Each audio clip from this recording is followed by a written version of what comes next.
para poder Disculpen, grabar. antes de que se Sí, empiece la grabación, quería preguntar, porque yo intenté entrar a Edmodo, pero el curso que me apareciera los fundamentales, y no quise sí, avanzar es con ese. la, porque tengo que poner mis datos. Ah, bien, ok, gracias. Así se llama, Filologías Latinoamericanas, lo fundamental. Le pusimos ese nombre para diferenciar el curso del seminario Sí, de pero yo grado que estamos esperaba dictando. filologías latinoamericanas, por eso no me animé a avanzar. Perfecto. Sí, a veces los programas no te permiten nombres demasiado largos, por eso lo cortamos. Bueno, buenas tardes, entonces ya la dinámica la saben. Ustedes tienen un formulario de presentación, un formulario, un Google Form que preparó Cecilia como para que carguen allí algunos datos que tienen que ver con, bueno, eso, formación, etcétera, intereses, como para que nosotros también podamos orientar un poco las charlas que tenemos. Les cuento un poco qué es la Cátedra de Estudios Filológicos Latinoamericanos Pedro Enrique Sureña, que en realidad es una cátedra libre. Como ustedes saben, el régimen de cátedras libres es muy estimulante porque supone que se pueden armar proyectos que involucren no solamente compartir contenidos propiamente académicos, sino también desarrollar programas que tengan que ver con la inscripción comunitaria de ciertos saberes. Así que el régimen de las cátedras libres nos permite poder pensar tanto en relación con la formación, pero también en relación con la intervención, ¿no? Esos dos asuntos nos parece que son importantes también a tener en cuenta a propósito de lo que vamos a entender por las filologías latinoamericanas y sobre todo los fundamentales, los ejemplos fundamentales, los maestros fundamentales, los textos fundamentales de la filología latinoamericana. Esta cátedra se formó hace 2 años, es una cátedra relativamente nueva y se formó, nos cayó el pedido, digamos, del Instituto de Filología y Literaturas Hispánicas Amado Alonso, de la Facultad de Ciencias y Letras de la Universidad de Buenos Aires, que nos encomendó este trabajo, porque hacía años que veníamos trabajando a propósito de un estudio pormenorizado de ciertos aspectos que tuvieron que ver con la tradición filológica en Argentina y en los demás países de América Latina. Entonces, el año pasado dictamos un primer seminario de posgrado y este año teníamos que dictar un seminario de grado, lo estamos haciendo, y este curso de extensión, que, como les decimos, permite pensar tanto en términos de formación como de intervención. ¿Por qué? Porque uno de los objetivos de la cátedra, que está puesto, digamos, bajo el nombre de Pedro Enrique Sureña para homenajearlo, era también hacer una encuesta cultural a las comunidades dominicanas en Buenos Aires. Nuestra idea era, bueno, dado que de alguna manera, y esto lo vamos a ver en varias de las reuniones que tengamos, uno de los leitmotiv de las filologías latinoamericanas tiene que ver con las comunidades de destino, qué significa, ¿no? Ser hispanoamericano, qué significa ser americano, qué significa ser latinoamericano, qué implica todo eso. También uno podría pensar en un trabajo más micro en relación con ciertos movimientos migratorios y el establecimiento de ciertas comunidades, como es el caso de la comunidad dominicana, que la dijimos sencillamente porque Pedro Enrique Sureña era dominicano, en una ciudad como Buenos Aires. Yo, todo esto que les voy a decir es una versión muy resumida y muy apretada, porque básicamente no quiero que esto sea demasiado expositivo, sino que podamos charlar. Pero en todo caso van a encontrar luego colgado en Edmodo una versión muy pormenorizada de todo esto que yo estoy diciendo. Pueden leerlo o no, eso queda a criterio de ustedes, pero en todo caso los materiales que nosotros utilizamos para charlar con ustedes los compartimos, ¿no? Para que ustedes más o menos sepan bien de qué estamos hablando. La cátedra, dijimos, está integrada por Diego Ventiveña, Cecilia Magadán, Rodrigo Carezani y Miranda Lida. Miranda este año está de licencia, nos pidió licencia porque tenía otros trabajos que hacer, así que, bueno, la estamos esperando con ansias que vuelva, pero no va a participar en principio de este curso.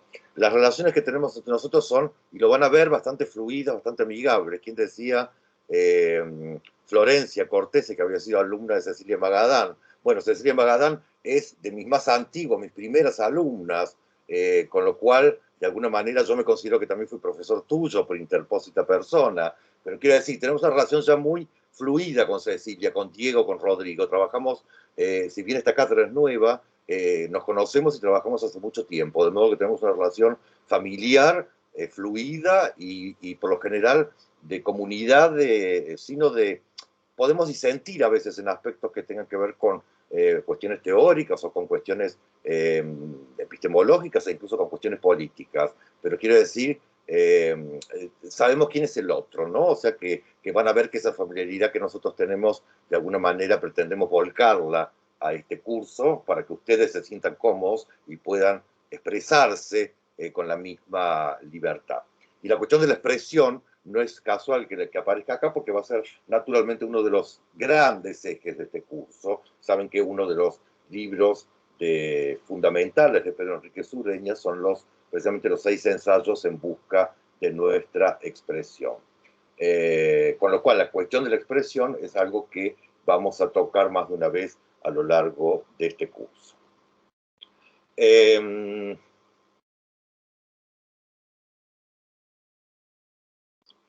Nuestra formación, ustedes hablaban recién informalmente con Cecilia y con Diego antes de, bueno, no me acuerdo quién era la persona que hablaba desde Uruguay, que decía acá los estudios lingüísticos por un lado, los estudios literarios por el otro. Bueno, esto sucede prácticamente en todas partes. Y esto sucede prácticamente en todas partes precisamente desde que el paradigma hegemónico de la filología fue desplazado de digamos, de los estudios superiores y las universidades como la matriz principal de aproximación a los lenguajes y a los textos. Y aparecieron estas áreas de especialización que inclusive, digo, si uno va complicando la especificación, verá que, bueno, no se trata solo de la lingüística por un lado, sino que luego tiene la lingüística formal, la dialectología, la sociolingüística, la psicolingüística, la neurolingüística, y por el otro lado tiene la sociocrítica, el análisis genético de los textos, en fin, la sociología de la literatura, etcétera, etcétera. O sea, millones de paradigmas cada vez más infinitesimales, ¿no? Que de alguna manera funcionan como un jardín del saber. ¿Leyeron la noción de jardín del saber en Otmarete? Es una linda noción. La idea es que cada uno tiene su huertita, su jardincito, y que ahí cultiva más o menos lo que quiere, pero no sabe lo que pasa al lado, ¿no? Que al lado puede estar sucediendo algo que puede ser interesante para el propio jardín, pero como yo soy especialista en lo que cultivo en mi jardín, este tipo de verduras, este tipo de flores, este tipo de alimentos, de hecho no entiendo mucho de lo que pasa al lado. Bien, entonces de alguna manera nos pareció que analizar la tradición filológica que tiene que ver naturalmente con la identidad, con la independencia de los países latinoamericanos, con las identidades culturales de las repúblicas americanas, etcétera, iba a obligarnos de alguna manera a pegar saltos por sobre esos jardines del saber, porque efectivamente la filología de alguna manera lo incluía todo, ¿no? La filología en algún punto quedó como ahí, ¿no? Desplazada, más o menos al costado del camino, y nosotros ahora volvemos a ella. Y una cosa que es importante que tengan en cuenta es que no volvemos a la filología como si nada supiéramos. O sea, no volvemos a la filología olvidándonos de todo, sino volvemos a la filología con todos los otros saberes, no los de la lingüística, psicolingüística, neurolingüística, esquizoanálisis, sociología de la literatura, en fin, sociocrítica, lo que ustedes quieran, lo que ustedes hayan estudiado, lo que ustedes sepan, porque efectivamente, y para eso les dimos el texto de Otmarete, de alguna manera la filología tiene que ver con saberes sobre la vida, y los saberes sobre el vivir, como dice Otmarete, son saberes que vienen de la vida misma, son saberes autorreflexivos, de modo que aunque ustedes no tengan una formación filológica o lingüística o de crítica literaria específica, no me acuerdo quién le decía, soy matemática y ahora estudio filosofía, uno podría decirle, la chica Formosa, Mara era, ¿verdad? Mara de Formosa, ¿no? Sí, Miren, es una sí, matemática que ahora estudia filosofía. Uno podría decirle, no, con vos no puedo hablar, ¿no? En términos de especificidad. Pero sin embargo no, porque ella es un ser viviente, y como ser viviente tiene un saber sobre la vida, porque el saber sobre la vida, como dice Otmarete, es autorreflexivo. Entonces, una de las cosas que es importante plantearse es esa relación entre los saberes filológicos y los saberes del vivir. ¿No? Por eso les dimos ese texto, y si pudieron leerlo, lo comentamos y lo discutimos, y si no, no. La filología en general se puede especificar de muchas maneras, ¿no? Por ejemplo, de manera muy precisa, la filología se asocia con la ecdótica, esa disciplina que supone el establecimiento de textos, que supone, bueno, determinar cuál es el texto verdadero y trabajar ese texto hipotéticamente verdadero respecto de las variantes. Esto sería la versión más resumida, más específica, más positivista incluso de la filología. Naturalmente nosotros no vamos a trabajar con esa perspectiva porque fue abandonada hace ya mucho tiempo, es decir, la idea de que uno puede recuperar un sentido original sobre un texto, una cultura, un lenguaje, es una perspectiva más bien ligada con el horizonte epistemológico del siglo XIX, ¿no? Muy fuertemente positivista y muy inclinado precisamente en relación con ciertas ideas de verdad que nosotros podemos relativizar. ¿Por qué? Porque la filología de alguna manera debe entenderse perspectivísticamente, es decir, de acuerdo con una perspectiva. Y por eso nosotros, insisto, no vamos a trabajar con las filologías específicas, entendidas como la ecdótica o todas las disciplinas asociadas, sino que vamos a trabajar con una filología entendida de una manera más general como la estudio, los saberes sobre los lenguajes, los discursos, los textos, etc. Pero además en perspectiva, y por eso les agregamos la perspectiva latinoamericana, ¿no? Si bien partimos de un manifiesto, el de Otmarete, formulado desde el corazón mismo de Europa, lo que vamos a ver es que efectivamente las filologías latinoamericanas, los fundamentales de la filología latinoamericana, que son precisamente Pedro Enrique Sureña, Amado Alonso era español, pero recuerden que Amado Alonso se nacionalizó argentino, de modo que de alguna manera podemos considerarlo como uno de los nuestros. Alfonso Reyes, en fin, los que vamos a ir mencionando, esos grandes nombres llegaron de alguna manera por la misma vía a construir un cierto saber filológico que tenía que ver con la posibilidad de una cierta independencia cultural de América respecto de los paradigmas coloniales, de los paradigmas imperiales que tenían que ver en ese momento con el desarrollo de la disciplina en Europa.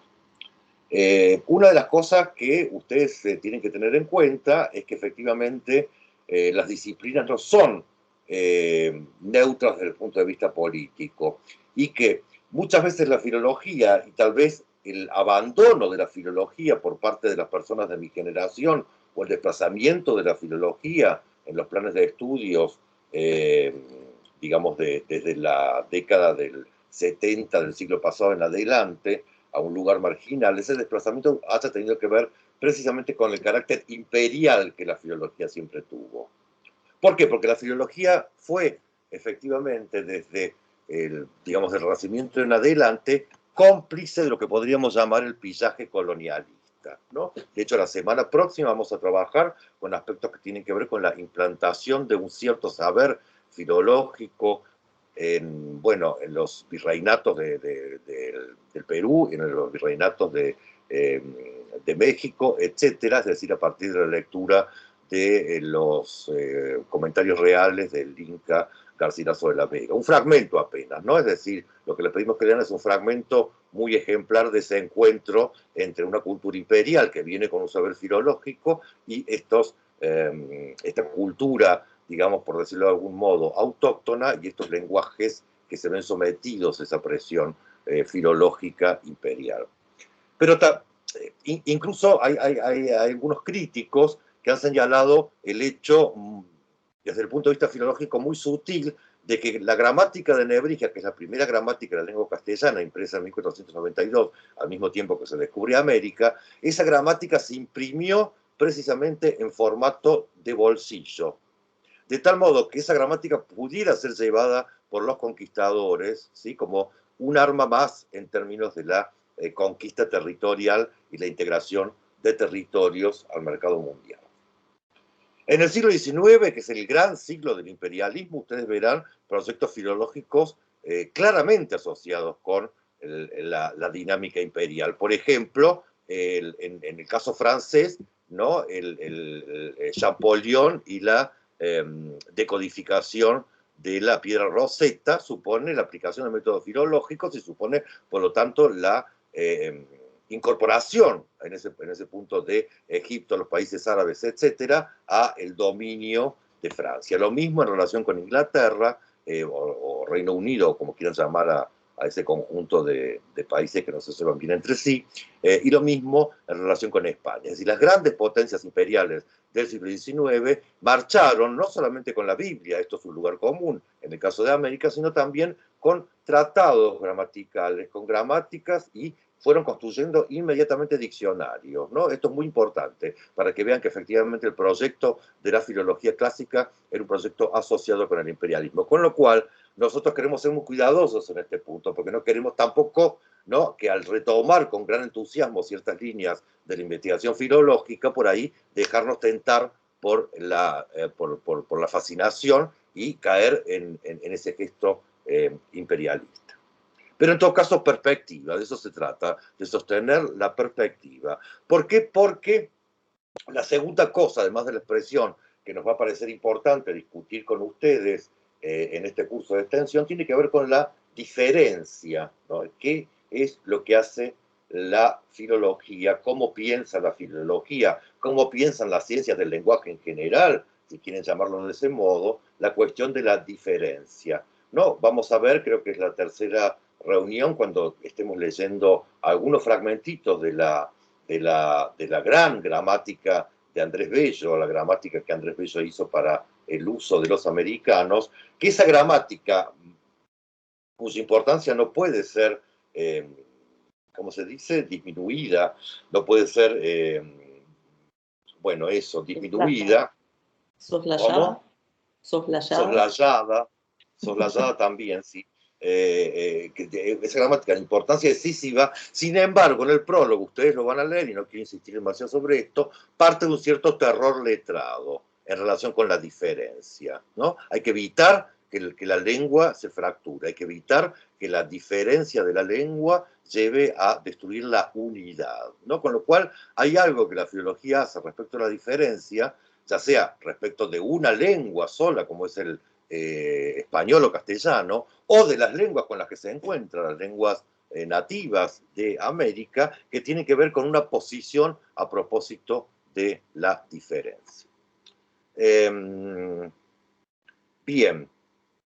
¿Todo esto por qué? Porque de alguna manera la filología se planteó desde el comienzo en América Latina, y cuando digo América Latina me estoy refiriendo tal vez demasiado centralmente a Hispanoamérica, pero algún ejemplo les voy a traer también de lo que sucedió en Brasil, ¿no? A propósito, por ejemplo, de algunas reflexiones, por ejemplo, de Cándido sobre sobre los lenguajes en el Brasil, los lenguajes nativos y en relación con el portugués, etc.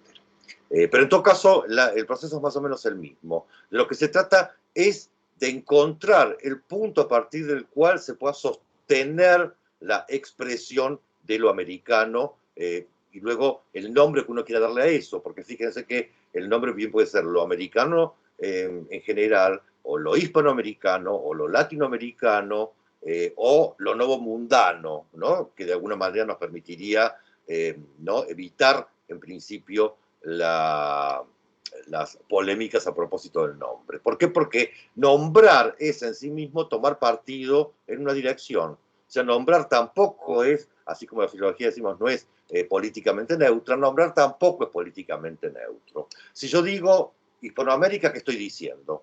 Ahora sí, les pregunto. ¿Qué implica decir Implica, por ejemplo, un corte con Brasil, que no tiene una ¿Cómo, lengua. perdón? Esperen, a ver, ¿quién está hablando? Catalina. Acá. Catalina. No, Sí. pienso que por un lado implica un corte con, por ejemplo, Brasil o con todos los países que no sean hispanohablantes, y por otro lado también es definirnos en relación a España. Perfecto, exactamente lo que Catalina está señalando. Decir Hispanoamérica significa presuponer de alguna manera una unidad que tiene que ver con la lengua española, o con la lengua castellana, la lengua peninsular, como quieran. Es decir, significa pensar una unidad cultural que está basada básicamente en el uso de una lengua, ¿no? De una lengua que se presupone también única. Mientras que yo digo Latinoamérica, ¿qué se presupone?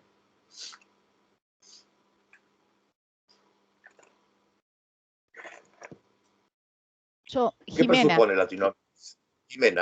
Jimena, que la unidad cultural no pasa por la lengua, sino que pasa por un espacio geográfico.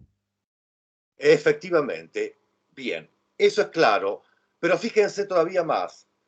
Eso implica, de alguna manera, una perspectiva más europeizante, en el caso de Hispanoamérica, ¿no? Que tiende a distribuir imperialmente la relación con el mundo de acuerdo con grandes lenguas, las grandes lenguas europeas, el español, la francofonía, dicen los franceses, el inglés, el francés, el español, el italiano, etcétera, mientras que Latinoamérica sería más bien una concepción que le sirve a quien está pensando territorialmente en términos de hegemonía, es decir, los Estados Unidos.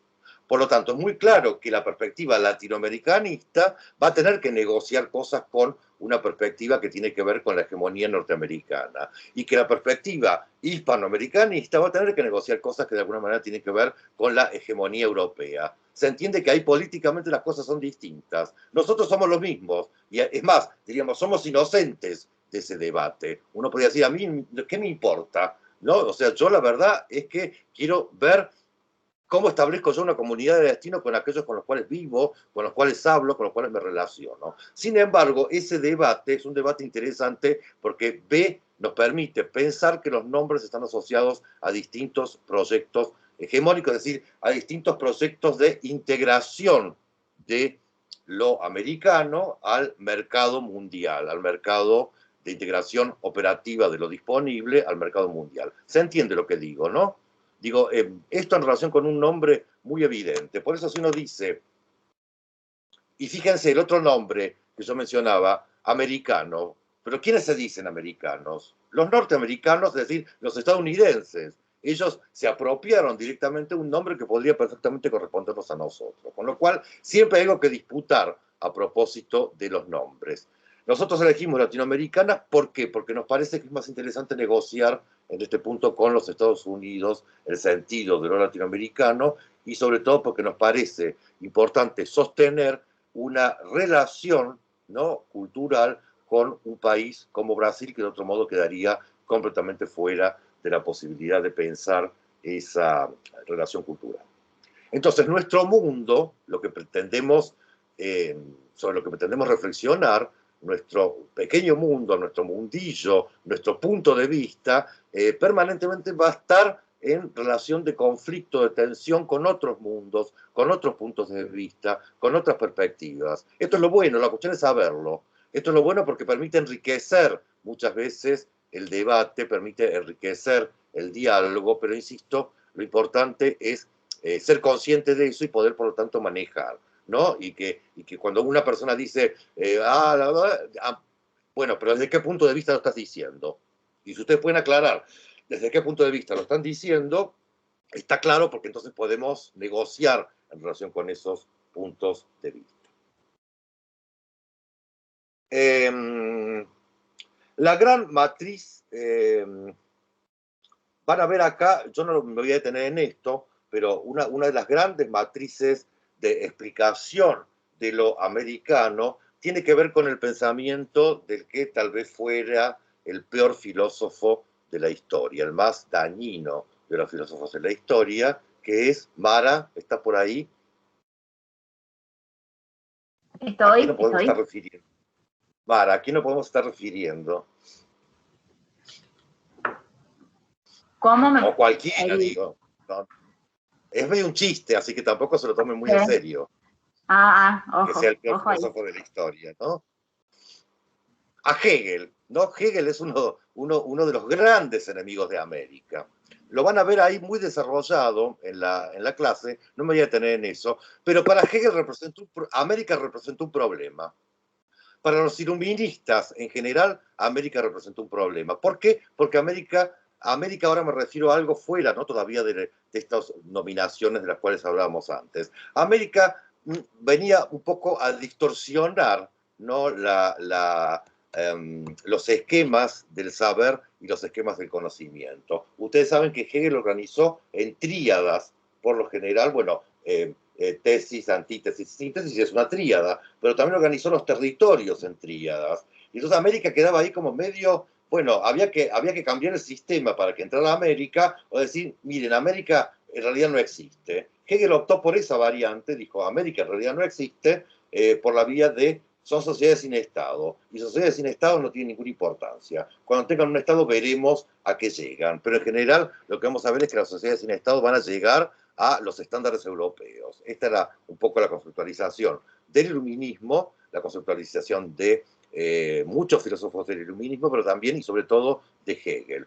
Y naturalmente eso lo hereda de alguna manera el marxismo, que es una variante de izquierda de Hegel, ¿no? Les leo solamente una de las citas que van a encontrar en la clase de los futuros resultados de la dominación británica en la India, un texto que publica Marx en 1853. En ese texto Marx dice, Inglaterra, potencia colonial, imperial, tiene que cumplir en la India una doble misión destructora por un lado y regeneradora por el otro. Tiene que destruir la vieja sociedad asiática y sentar las bases materiales de la sociedad occidental en Asia. Esto, escrito y firmado por Marx, significa que todo aquello que de alguna manera interfiriera con un proyecto modernizador de integración al mercado mundial, o en este punto a ese único que alcanzaría la revolución, que sería el sujeto de clase, debe ser eliminado, ¿no? Entonces, la perspectiva que Hegel y Marx tienen de América tiene que ver con esos procesos de destrucción, de necesaria destrucción de lo existente.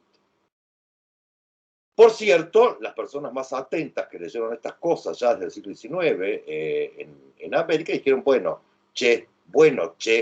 la verdad que no sé si está bien que vengas a destruir la covacha en la que yo vivo, la manera que yo tengo de relacionarme con la gente, pensando que de esa manera vamos a llegar a no sé dónde, ¿no? Sencillamente porque a vos se te ocurrió desde tu perspectiva, en ese momento Marx estaba en Londres, ¿no? Digo, no sé si está tan bien decir, bueno, que mueran todos, no me interesa. Lo importante es pasar a un estadio superior para alcanzar este objetivo que yo me he puesto.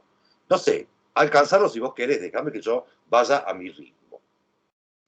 Entonces, cuando veamos la cuestión de la respuesta a Hegel y en segundo término a Marx, vamos a ver que precisamente Lezama Lima construye toda una teoría anti-Hegel, una teoría de lo americano completamente anti-hegeliana, una teoría en la cual dice Marx, dice esto y está equivocado, y hay que pensarlo de otro modo, ¿no? Entonces, es importante saber que esto que nosotros estamos acá sencillamente constatando con cierta pena y con cierto estupor, ya fue notado por otros y fue resuelto en alguna dirección por otros teóricos, por otros escritores, por otros pensadores, por otros saberes, digamos, americanos, como es el caso, como decía, de Lezama Lima. Con lo cual, uno puede pensar, Lezama Lima, Pedro Enrique Sureña, puede pensar a Alfonso Reyes, ¿no? En una genealogía de conocimiento del saber, de la filosofía incluso, que tiende por lo general a negar estas hipótesis imperialistas, colonialistas, necesariamente destructoras y destructivas, que tienen que ver con perspectivas positivas o hegelianizantes como la que estamos señalando. Por cierto, no hace falta que me crean cuando yo digo estas cosas, ¿no? Por eso digo, prefiero que lean las citas. Yo no tenemos tiempo de ir analizando todas las citas, pero lean las citas y si tienen dudas, entonces sí, volvemos sobre el punto. No, pero las van a encontrar, está todo ahí. Alejandra Pizarnik, nuestra querida, poeta Alejandra Pizarnik. Para que los que no sean argentinos, Alejandra Pizarnik es una de las grandes poetas argentinas. Escribió en sus diarios: ¿cómo leer a Hegel si una sola frase suya me hace sentir ratón o tizne arrebatado por el viento de los siglos? ¿No? Que es exactamente el punto de vista americano, es exactamente la expresión americana. ¿Cómo leer a Hegel o sus seguidores si efectivamente nos pone en ese lugar de ser prácticamente plagas a ser exterminadas? Bien, les ama, todo esto lo leen ustedes si tienen ganas y si no, no.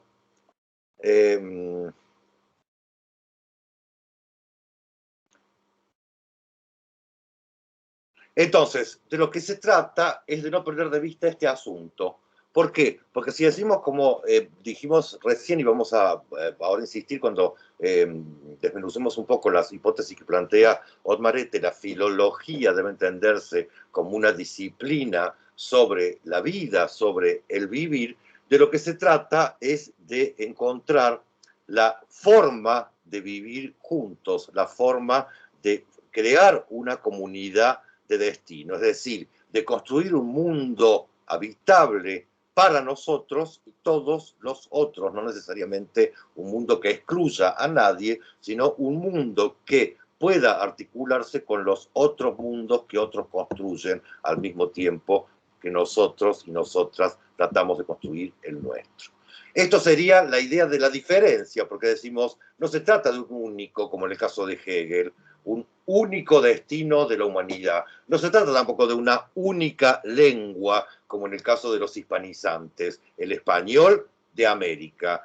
No se trata de una única comunidad, como en el caso incluso de los bolivarianos, la patria grande, sino se trata probablemente de muchas comunidades que son capaces de articularse unas con otras, de muchas comunidades de destino, cada una de ellas que funciona como un mundo habitable para unos, pero también para otros, porque esos que no están en nuestro propio mundo tendrán su propio mundo para habitarlo. Es decir, una filología, como decíamos, de la diferencia, una filología de la variante, una filología de la diversión, incluso, ¿no?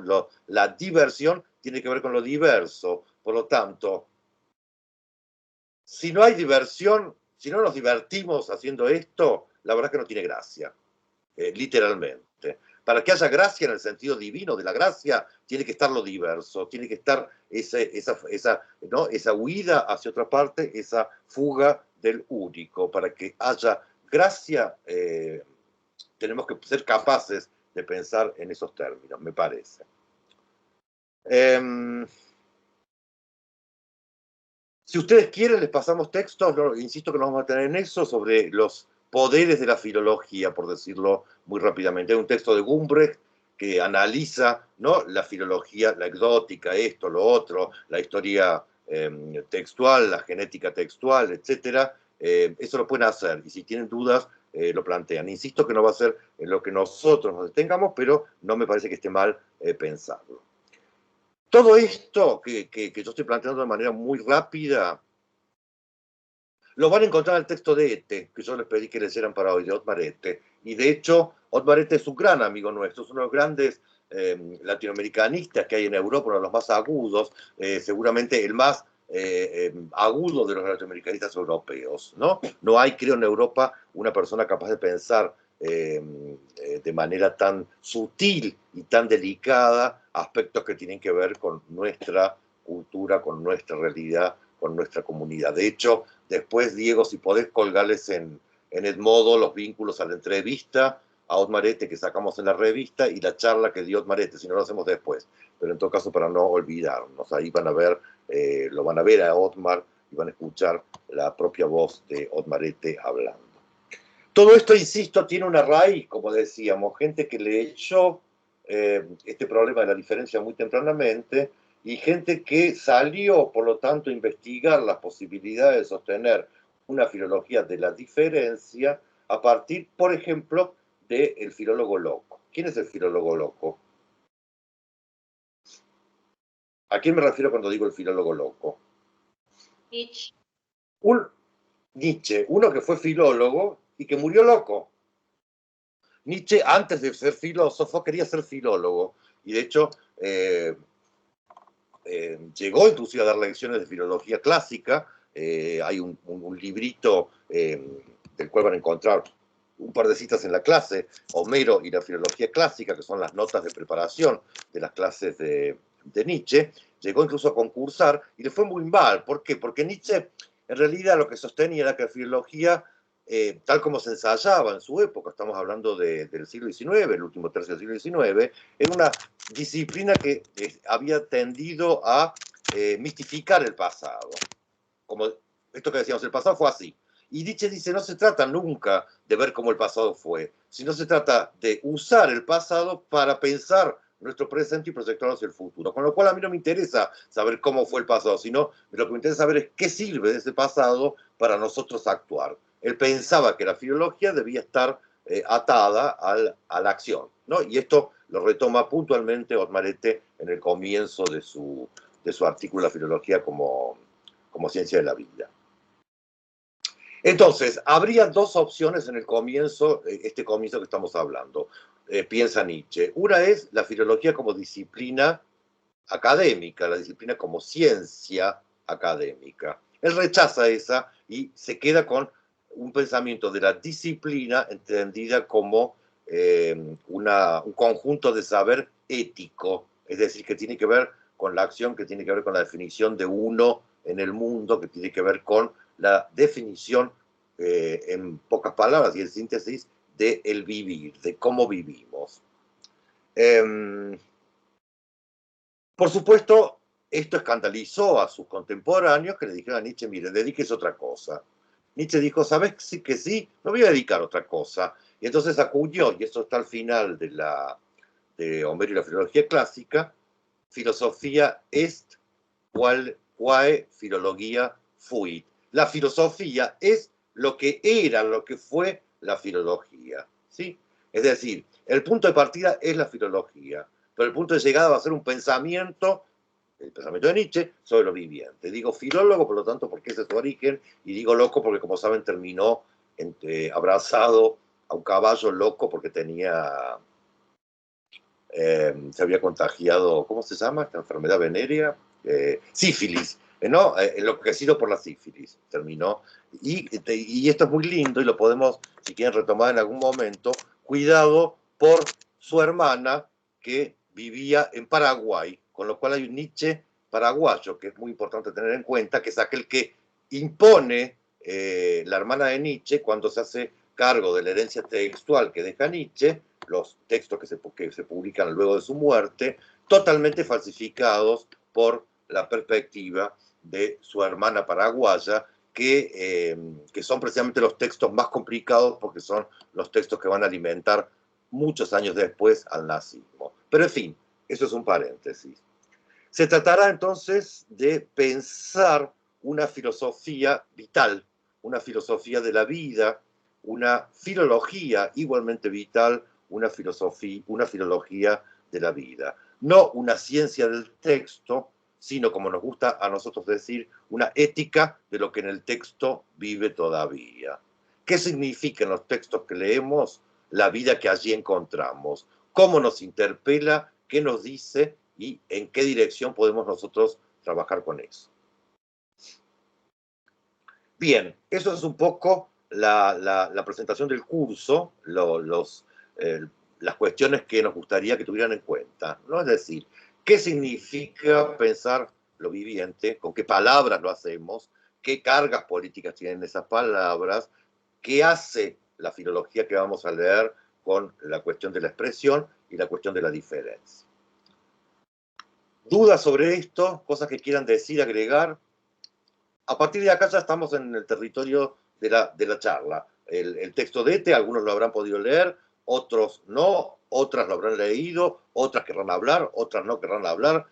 Digo, esto ya es, ¿no? Conversación. No nos pisemos, pero tratemos, ¿no? de que esta parte sea la más dinámica posible. Pero antes de pasar al texto de cosas que quieran señalar, Adriana, levanta la mano, Adriana Fraguas. Te damos la palabra. ¿Qué tal? Sí, Me hizo acordar esto de la relación con la vida y la acción a Sartre. No sé si se podría relacionar o no. Bueno, vos estás pensando de todos modos ahí en un filósofo. Sartre es sobre todo un filósofo, no es un filólogo. Y naturalmente cualquier filósofo, y particularmente, como el caso de Sartre, un filósofo de la existencia, es un filósofo que está muy cerca de pensar que está haciendo una ontología de la vida y de lo viviente. O sea que sí, en ese punto tenés razón. El problema, lo que estamos planteando acá, es que la filología, que es una disciplina de los lenguajes, de los textos, de los discursos, ¿no? Precisamente por eso mismo, ella también es y debería ser considerada una disciplina, una ciencia de la vida. El texto, Adriana, el texto de Ete, lo que plantea Ete es lo que nosotros asistimos, en el 2007 está escrito esto, es una suerte de desplazamiento de la importancia de los saberes filológicos. ¿Por qué? Porque efectivamente los saberes humanísticos ya no tienen capacidad de síntesis para definir ni el presente ni el futuro de la humanidad. Frente a eso se impone cada vez más un saber biocientífico de las ciencias de la vida. Miren, no hace falta ir muy lejos, ni hace falta haber leído mucho. Hace 2 años que vivimos una situación donde no sabemos quién tiene derecho a definir qué cosa es la vida. Y quién tiene derecho, por lo tanto, a proteger eso que dice que es la vida. ¿No? Ustedes vieron, el año pasado estuvimos encerrados en nuestras casas sin parar. ¿Por qué? Porque se está protegiendo la vida. No hablo de este país, Argentina, no hablo de este Estado ni de este gobierno. Estoy hablando de lo que sucedió en todo el mundo. Frente a eso, muchos filósofos, uno de ellos, el que cita Otmarete, el caso de Giorgio Agamben, dijeron, miren, pero la vida no es cualquier verdura. La vida no es sencillamente seguir respirando, es decir, no es solamente lo biológico. La vida es también la comunidad, la forma de vida, relacionarse con los otros. Y acá me fue publicando cada 15 días o cada mes una pequeña notita diciendo esto que está pasando está en contra de la vida. Porque la vida no es esto, la vida no es mantener a la gente con vida, eso es mantener, ¿no? Es una perspectiva organicista de lo viviente. Para que siga mi corazón funcionando y en algún momento yo pueda ser trasplantado ese corazón a otra persona, o mi hígado, o mi pulmón, o las cosas que los ojos, que es todo lo que se trasplanta, digamos, hay que mantener a ese ser humano entendido como un conjunto de órganos con vida. Pero Agamben dice, no, pero la vida es otra cosa. Si la vida deja de ser ese impulso hacia los otros, hacia lo comunitario, hacia lo erótico, hacia la formación de un lazo y de un vínculo, si no hay clases presenciales, ¿qué es la vida? ¿Qué es la educación si no hay clases presenciales? ¿No? Y Agamben insistió mucho en esto. Yo no quiero que ustedes crean ni en Agamben ni que se pongan en contra de Agamben, pero quiero decir, en términos de lo que señalábamos con Adriana, exactamente esto que está señalando Otmarete, no se puede abandonar la definición de lo viviente solamente a los epidemiólogos o a los inmunólogos o a los expertos a los bioquímicos. ¿Por qué? Porque las humanidades, es decir, la filosofía, la historia, la filología, tienen mucho que decir sobre la vida. Es importante tener en cuenta esto. Quiero decir, ¿por qué tenemos que abandonar el monopolio del saber sobre la vida en las personas que vienen de las ciencias duras? Entonces, Adriana, volviendo a tu pregunta, claro que tiene que ver con todo eso, porque la filosofía de alguna manera forma parte de esas humanidades. No es filología en el caso de Sartre, pero tiene que ver con esas humanidades que tienen algo que decir a propósito de lo viviente.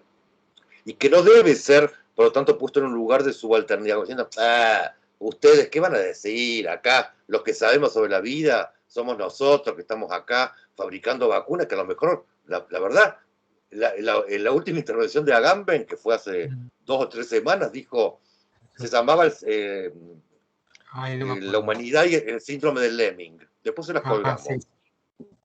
Y él decía,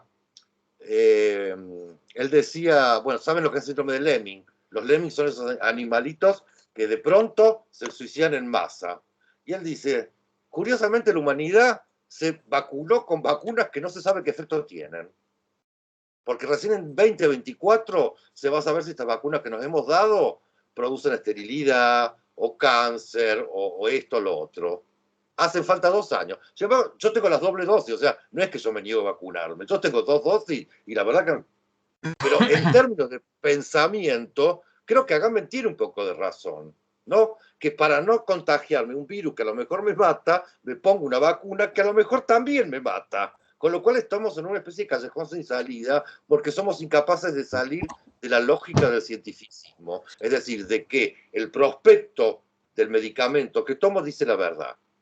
Cuando está históricamente demostrado que los medicamentos a veces después de 5 años se descubre que han sido lo peor que nos pudo haber sucedido. En fin, esa última columna de Agamben es muy simpática porque ¿no? plantea esta idea como que la vacunación irreflexiva es una... con la cual ni siquiera yo estoy totalmente de acuerdo. Ojo, no, en este punto no estoy diciendo no se vacunen. Hay que vacunarse y Dios dirá. Las personas jóvenes, qué sé yo, las chicas quedarán estériles, los chicos se les achicará el órgano sexual, Dios sabe lo que puede suceder con las vacunas. A Cecilia Magán le está saliendo una cresta de dinosaurio y alas, pronto vamos a salir volando por los montes. No importa, es lo que tenemos, pero también tenemos que pensar, digo, porque la responsabilidad, en este punto, Adriana, la palabra es muy sartreana, la responsabilidad significa tener eso en cuenta.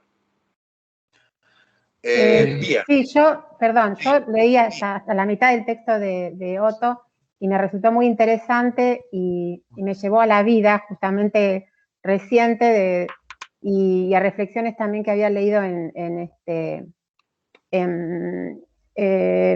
Graciela Montes sobre el conocimiento que da la literatura, porque y además yo empecé la carrera de letras, la hice en la UBA, en filosofía y letras,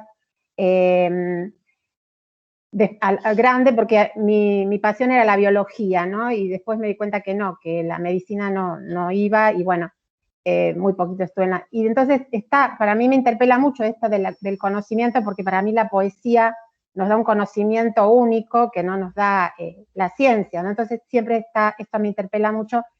Y el texto de Otto también me pensaba en este caso que estuve recientemente internada porque me rompí el brazo, y los médicos qué poca formación de la vida tienen, porque se basan a veces solo en el tema técnico y se olvidan de la persona como persona, digamos, como que está viva. Entonces, bueno, muchas cosas me trajo este texto de Otto, me parece muy interesante, y lo único que me pareció, llegué a la mitad, sinceramente, el ejemplo que pone de la poeta cubana me parece muy extremo para como ejemplificar, ¿no? Me parece que quizás, no puedo decir porque no lo continué. Convengamos que es muy extraordinario, ¿no? Convengamos que es un gran ejemplo. Sí. Y que eso habla un poco del talento, ¿no? Es decir, si hay forma de demostrar esta relación íntima de la literatura, del texto, de la escritura y la vida, es un texto escrito con la propia sangre, como es el caso de la poeta cubana que le está trabajando Juana Borrero, ¿no? Es decir, convengamos que quiero decir, esto ya está, punto. ¿No? O cerremos ¿no? la discusión, no hay forma. Está muy bien, digo, y de hecho, Otmar está trabajando con un libro probablemente más amplio, pero a partir precisamente de todos los problemas que tienen que ver con lo de Juana Borrero. Fíjense que una de las cosas que él señala a propósito de eso es que lo escribe la propia Juana Borrero cuando le escribe al novio, no que se quiere ir a luchar por la independencia de Cuba, le dice, es la patria o yo. Cosa que me parece también muy genial, ¿no? Una mujer escriba con su propia sangre, la patria o yo. O sea, vas a morir por la patria o vas a morir por mí. ¿De qué manera se puede pensar esa relación, esa continuidad entre una comunidad, en este caso erótica, o una comunidad, en este caso nacionalitaria, como es la patria, y la sangre, ¿no? Me parece, digo, el ejemplo es como genial, y yo me alegro, Adriana, que lo hayas mencionado, porque es uno de los grandes, me parece, hallazgos que introduce Marete, ¿no? Es decir, nosotros tenemos en Argentina, digo esto tenemos un caso bastante menos importante y bastante menos interesante, que también incluye algo que tiene que ver con el patriarcado. Saben que Leopoldo Lugones es uno de los grandes poetas del modernismo argentino, fue director de la Biblioteca del Maestro, y bueno, mientras era director de la Biblioteca del Maestro, Leopoldo Lugones tenía una amante. A esa amante le mandaba cartas en las cuales Lugones volcaba su propio material genético, es decir, se masturbaba y volcaba su material genético en las cartas que le enviaba a su amante. Ese también es un caso bien interesante, por un lado, de esa relación entre lo biológico y la escritura, pero también entre el patriarcado, ¿no? La patria, el patriarcado, en fin, todas esas palabras son una familia de palabras, y la relación erótica, ¿no? ¿Cómo se piensan esas relaciones? Por supuesto saben que el final de Juana Borrero es que ella muere probablemente de tuberculosis, como señala Olmarete, mientras que Leopoldo Lugones termina siendo fascista y termina suicidándose en el Tigre. O sea que los destinos no son los mismos. ¿Alguien más iba a decir algo, creo, cuando estábamos hablando con Adriana? Me pareció escuchar una voz. Bien, una de las cosas que ustedes tienen que hacer, independientemente de la especialidad que tengan, independientemente de la cantidad de conocimiento que tengan, en general, vean las notas al pie, vean los saberes en los cuales se apoya la argumentación que propone. ¿No? Lo pueden hacer ahora, se ven el texto de Otmarete y ver a quién cita Otmarete, o quienes lo leyeron. Sí, en un momento habla de las dos culturas, y hay una cita hacia un texto que no recuerdo el autor, pero habla de las dos culturas, ¿no? Bueno, por eso, lo que me interesa son los nombres en este punto. ¿A quiénes cita? Bueno, desde el comienzo mismo cita a, bueno, Roland Barthes, como Vivir Juntos, muy bien. Ciro cita ese curso de Roland Barthes, ¿no? Muy, que si esto está, ya lo hemos dicho. Auerbach, muy bien. ¿Quién está diciendo Auerbach? Yo, Sharon Pérez. Sharon. Gracias, Sharon. Auerbach, Foucault, ¿qué más? Roland Barthes, ¿qué más? Jodman. Habermas. ¿Quién? Habermas, es verdad. Habermas me propuso un pequeño disturbio, pero no importa, lo tomamos a Habermas. Sobre todo porque la cita de Habermas es bastante poco habermasiano. ¿Quién más? Nietzsche. Nietzsche. El punto de partida es Nietzsche. Entonces, por eso decía, uno puede empezar a pensar desde dónde. O desde Hegel, y vamos a parar una parte, o desde Nietzsche, y vamos a ir a parar a otra parte. ¿A qué parte vamos a ir a parar? Vamos a ir a parar, básicamente, y en ese punto es muy cuidadoso, Otmarete, hay que evitar las lecturas alemanas de Nietzsche. Vieron que él va inmediatamente a las lecturas francesas, ¿no? Foucault, Roland Barthes, es decir, va hacia una lectura muy rara dentro de lo que es la filosofía alemana, porque saben que existe una guerra franco-prusiana, ¿no? Que los alemanes y los franceses tuvieron una guerra, que luego se enfrentaron en la Primera Guerra Mundial y luego en la Segunda Guerra Mundial, con lo cual es fácil comprender que para los alemanes lo francés no es algo fácil de digerir, por lo general. Pero sin embargo, estamos ante la presencia de un gran humanista, de un gran filólogo, que lee con gran sutileza el pensamiento francés, que lee con gran sutileza los aportes que la teoría del texto, en el caso de Roland Barthes, la filosofía o teoría del archivo, en el caso de Foucault, puede aportar a esto que él llama la filología como una ciencia de lo viviente. Esa es una línea, ¿no? Una línea bastante coherente, donde encontramos, como decimos, inclusive los nombres de dos filólogos, el caso de Auerbach, el caso de Leo Spitzer, como señalaba Sharon, era verdad, que son importantísimos y van a ser muy importantes también para nosotros, ¿no? Porque está bien, Nietzsche, Roland Barthes, Foucault, Agamben, es fácil citar todo esto, digo, es como prácticamente de buen tono citar todo esto, pero él dice no, Auerbach y Spitzer, ¿no? Son estos filólogos que han hablado mucho sobre lo viviente, porque como decíamos antes, ¿no? Con Adriana, cualquier filósofo habla sobre la vida y sobre lo viviente, porque finalmente ese es uno de los objetivos de la filosofía, pero no todos los filólogos hablan sobre la vida. Y él dice, ¿por qué la gente no se da cuenta la importancia que la palabra vida o vivir tiene en Auerbach, por ejemplo, en el último capítulo de Mimesis. Auerbach y Spitzer son dos grandes filólogos. Diego Ventiveña seguramente se muere por decir algo a propósito de Spitzer, pero fíjense que... Sí, viste, te conozco, Diego. Habla. No, también cita a otro... En principio, quería retomar eso que planteabas de la cuestión franco-prusiana y de la disputa ahí nacional, que también es una disputa lingüística. Me parece que es importante para entender algunas cuestiones de la construcción del saber filológico, ¿no? En gran parte lo construyen, no únicamente, ¿no? Pero en gran parte lo construyen personas que trabajaban en el ámbito alemán o en las universidades alemanas o austríacas, pero mirando a ese mundo francés, a ese mundo, a eso que van a llamar el mundo románico, como un mundo otro también, ¿no? Para ellos implicaba en ese punto un posicionamiento bastante interesante desde el punto de vista político y bastante conflictivo. Eso lo trabaja, lo dice Auerbach en uno de sus últimos textos, donde hace un balance general de su obra y de su producción, y explica un poco lo que implicaba para estos jóvenes a principios del siglo XX, ya con la Primera Guerra Mundial ahí en ciernes, hacer esa opción por el mundo románico, ¿no? Que era una opción por cierta alteridad. Me parece que la filología y la estilística y el mundo románico y la romanística en relación con ese elemento otro es un tema crucial. Y también veía que uno de los que citaba Ete es Werner Krauss, que es otro filólogo quizás menos conocido que Auerbach o Spitzer, pero que es altamente significativo, ¿no? Porque él se quedó en Alemania. Esto lo vamos a ver un poco a lo largo del curso, pero digamos, la cuestión de la dispersión, de la migración intelectual y política es fuerte para pensar la filología. Tanto Auerbach como Spitzer eran judíos y emigraron forzadamente con la llegada del nazismo. Werner Krauss se queda en Alemania, no es judío, se queda, asume la cátedra de Spitzer,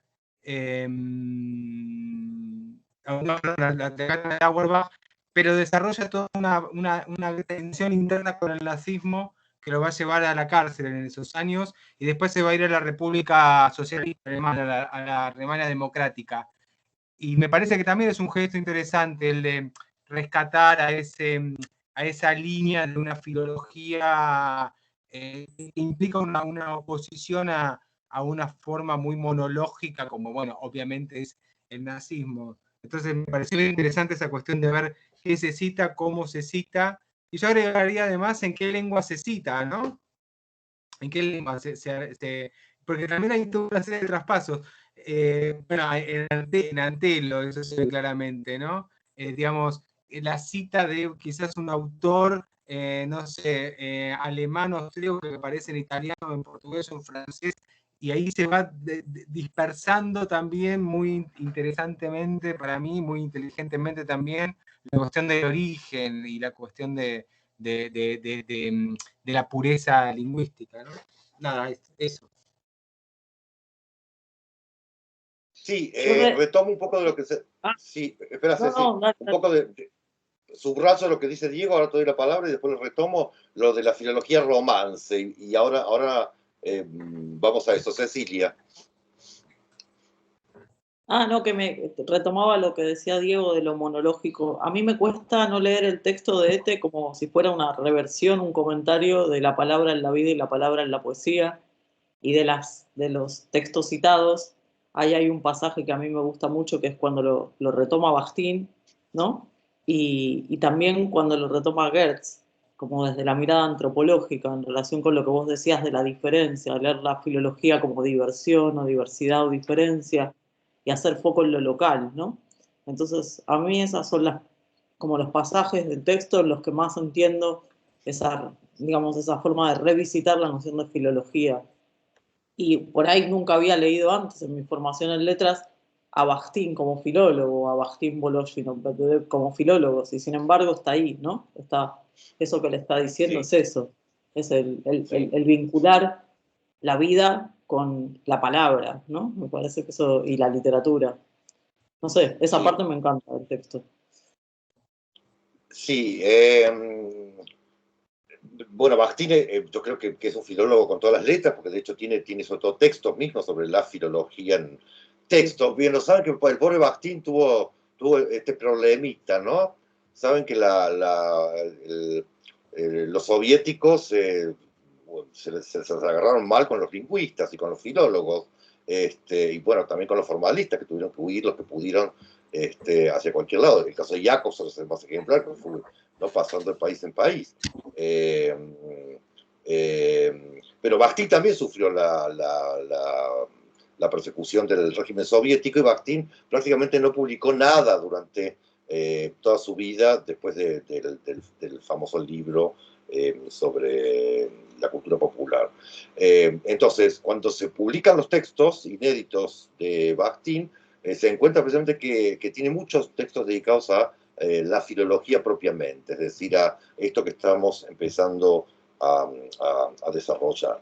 Bien, filología romance, esto es un poco lo que señalaba Diego, lo quería yo relacionar, retomar y volver a plantear lo que planteamos antes de las grandes áreas idiomáticas, ¿no? Porque, fíjense, en este punto, los filólogos, y particularmente los filólogos alemanes, o de lengua alemana, como señala Diego, están pensando en una literatura del mundo, una literatura mundial, a la cual son capaces de parcelar ya no en términos de una lengua, sino en términos de familias de lenguas. Entonces, la filología, lo que se conoce como filología romance, la gran tradición de la filología romance, abarca estudios, bueno, de lenguas y textos que en español, en italiano, en francés, en lenguas provenzales, en, bueno, qué sé yo, galego, en portugués, en fin, en la gran familia de las lenguas romances, es decir, de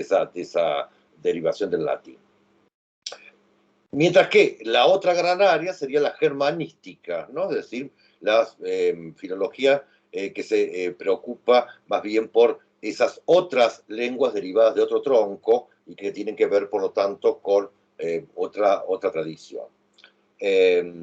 Naturalmente, uno diría que es imposible reducir el universo de lo existente a esas dos tradiciones y que, por lo tanto, uno podría pensar otras tantas, ¿no? Y esto desde ya es así. Pero lo que a nosotros nos importa es cuál es, de alguna manera, la posición que uno tomaría a propósito de la romanística, a propósito de la posibilidad de pensarnos respecto de una comunidad, en este punto no de destino, sino de origen, que tiene que ver con el latín como lengua madre. Esto que estamos diciendo, les pido que lo piensen y lo dejamos en suspenso, porque lo vamos a retomar precisamente cuando veamos la cuestión de las gramáticas y la cuestión del español de América, la lengua americana y este tipo de cosas, ¿no? Pero tengan en cuenta que tiene que ver con esta rama o esta, digamos, inflexión de la filología que se piensa a sí mismo como capaz de manipular materiales y contrastarlos, por cierto, compararlos y contrastar los materiales que tienen que ver con diferentes lenguas. ¿Qué más?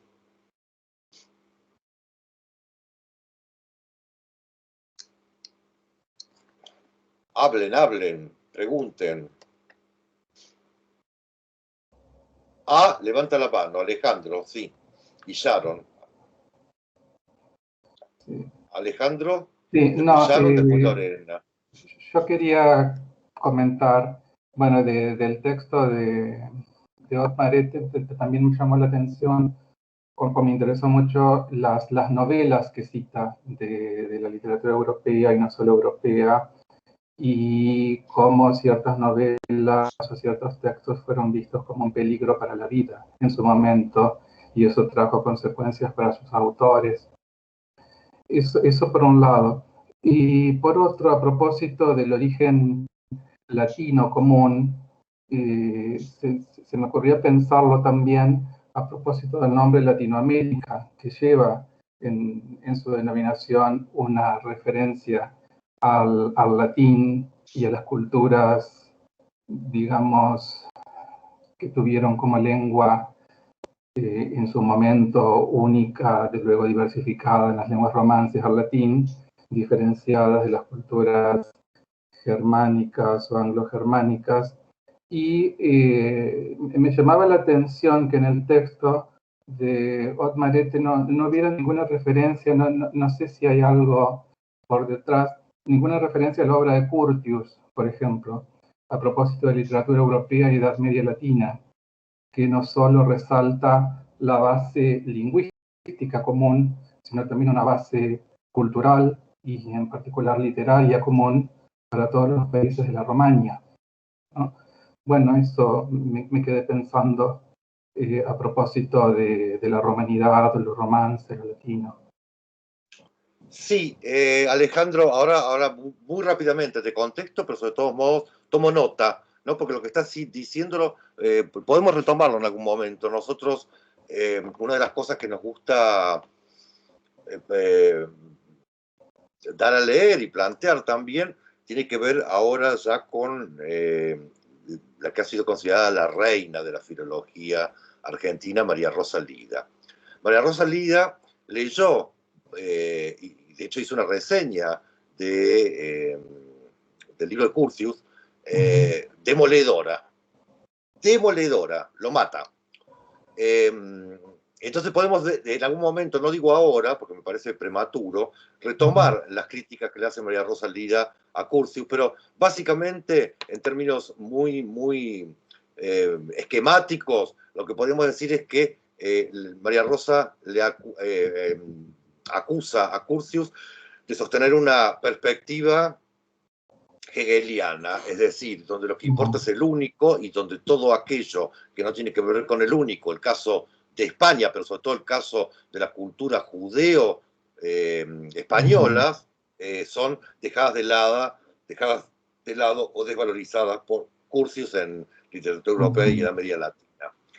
Yo no sé si este es el mismo caso de Otmar Ette, ¿no? Pero ciertamente el caso de Auerbach pareciera estar despojado de ese prejuicio, de ese punto de vista, me parece tan fuertemente eurocéntrico que María Rosa Lida señala a propósito de Curtius. No lo sé, pero en todo caso te prometo que vamos a volver sobre el asunto para ver, ¿no?, si hay alguna diferencia más para señalar entre Auerbach y Curtius.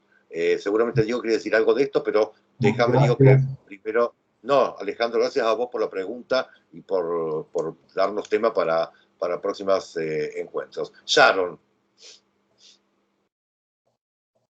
que tenías la mano levantada. Sí, muchas gracias. Buenas tardes a todos. A mí en realidad hay algunos aspectos que, bueno, me inquietó bastante el texto de Ette. Y bueno, yo sí soy un poco filóloga de profesión, más que nada precisamente por cómo la gran diferencia en la cual yo fui educada, más cercana a esta noción positivista que mencionaba al inicio. A ver, Sharon, ¿de dónde estás hablando para ubicarnos un poco? Soy de México. Perfecto. Sí. Y entonces, bueno, me hizo repensar mucho acerca precisamente de mi formación y me inquietaba bastante un poco la propuesta en cuanto, no sé, obviamente con mi visión yo lo veía desde un aspecto como si se propusiera regresar a esta época del humanismo, en donde el humanista perfecto, bueno, no digamos perfecto, pero sí ejemplar, pues conoce de todo, ¿no? O sea, no se cierra en este jardín que menciona él, sino que se abre a todas las ciencias y que tiene repercusión en todas, y que echa mano de todas para precisamente explicar las vivencias, las experiencias que están en el texto, ¿no? O sea, remontándonos a la filología más clásica, en donde para poder comentar un verso de Homero, se tiene que recordar sobre la anatomía de los caballos, por ejemplo, o el amanecer, ¿no? O sea, cómo se describe, cómo era la geografía en esa época, ¿no? O sea, cómo se reconstruía de esa manera. Pero darle bueno, obviamente sí retomar esta perspectiva, pero darle un giro importante, ¿no? O sea, no únicamente aplicar estas ciencias para comprender un texto, sino precisamente permitir que este texto y estas experiencias de las que nos hablan salgan y tengan repercusión también en la vida, que es en las experiencias humanas, que era como mencionaban hace un momento, ¿no? Que incluso se llegó a considerar nocivo la lectura de ciertas obras, y bueno, el Quijote en primer lugar ahí encabezando una lista importante sobre la locura de la lectura, y me inquietaba muchísimo también este aspecto de la globalización y de la literatura universal. Y ahora que mencionaban lo de la diferencia, la verdad yo no la había notado en el texto de Ete hasta ahora que estoy repensándolo bajo este problema, ¿no? De la diferencia. Y a mí me agobia bastante el hecho de cómo evitar que el pensar en esta literatura del universal y no agote precisamente o no termine por destruir precisamente esta diferencia, ¿no? O sea, se ha hablado mucho también de en los últimos años de esta literatura global que es hegemónica totalmente, ¿no? Que no importa si escribió la persona en Tokio o en Río de Janeiro, es prácticamente lo mismo, ¿no? O sea, cómo evitar precisamente, cómo rescatar y cómo poder seguir manteniendo este análisis de la literatura del universal, ¿no? O sea, creo que ahí hay una problemática muy importante que es complicada también de resolver, ¿no? O sea, cómo mantener un punto medio, por decirlo así, como entre este análisis del universal, manteniendo la diferencia, ¿no? Manteniendo precisamente y permitiendo esta transculturación, multiculturalidad y transcultural, ¿no? Que menciona Ete también en su texto. Entonces, bueno, fueron aspectos que me parecieron importantes. Y también un último nada más, en donde cuando menciona esto de los textos, la literatura como un conjunto de saberes, pues precisamente también recordé mucho a Havelock, ¿no? Cuando hablaba sobre Homero, sobre esta gran enciclopedia de la vida. Entonces, pues creo que más bien recupera, ¿no? Una tradición larguísima que no es nada más, digo, no lo menciona, pero me resonó bastante cuando lo estaba leyendo. Y pues nada más.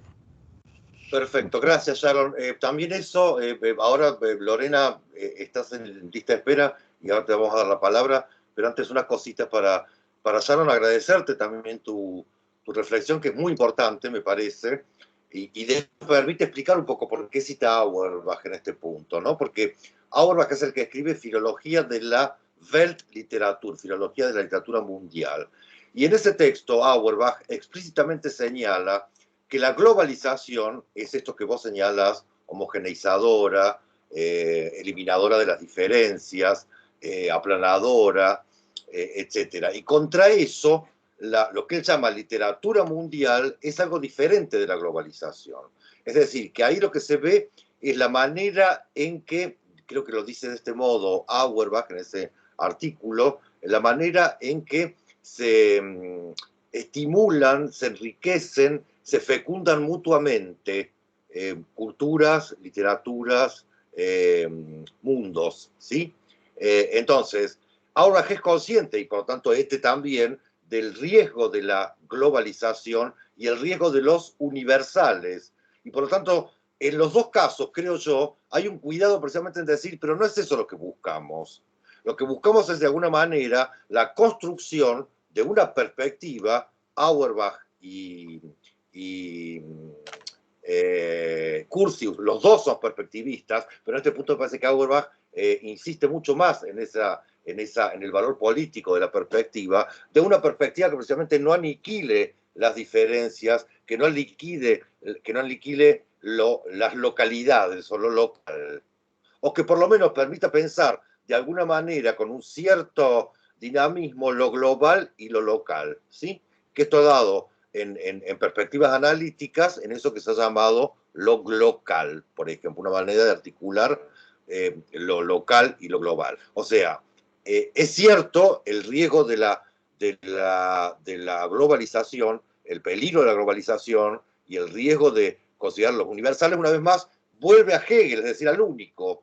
Hay un único mercado literario, hay un único mercado mundial, hay un único campo simbólico, y por lo tanto, como vos ya señalas, da lo mismo si el texto ha sido escrito en Ciudad de México, en Tokio, en Buenos Aires o lo que fuere, porque, digamos, ahí lo que domina son las equivalencias, si quieren, de los discursos y de las obras entendidas como mercancía. Contra esto, me parece que se levanta tanto la filología de Auerbach como esta neofilología, o como nos gusta decir a nosotros, esta posfilología, esta filología de lo viviente que Othmar está reivindicando. Pero Sharon, vamos a volver sobre el punto, porque me parece que es un punto importante a tener en cuenta, ¿sí? En lo que señalabas a propósito de la restitución, ¿no? De la realidad, ¿no? Para leer un verso de la Ilíada hay que tener la descripción morfológica de los caballos, como los caballos... Bueno, eso sería algo que ya Nietzsche dijo, bueno, pero esto a mí me sirve para mi vida y para pensar el futuro o no. O sea, si me sirve, vamos por ahí. Si no me sirve, es pasto seco, ¿no? Es como letra muerta, es tratar de reconstruir algo que está definitivamente muerto. Mientras que de lo que se trata de escuchar aquello que en los textos, en los discursos, en los lenguajes todavía nos interpela, ¿sí? Todavía está allí. Un ejemplo que van a encontrar en la introducción, que yo después les paso por escrito. El conde de Buffon, un famoso naturalista, pero que también escribió un libro sobre el estilo, escribe una descripción de América, de los paisajes americanos y de las personas americanas, pero de un desprecio rayano ya directamente en la caricatura. Al mismo tiempo que él, un sacerdote, poeta argentino, escribe unos cantos heroicos en favor de un general que gana la batalla por el sitio de Colonia del Sacramento. Bueno, vos que eras, por ahí estás, uruguaya, sabrás de qué estoy hablando, que dice, canta un guaso. Guaso es una palabra que para los argentinos significa una palabra que no reconoce el diccionario de la Real Academia Española como una palabra, sino como una palabra sumamente dialectal.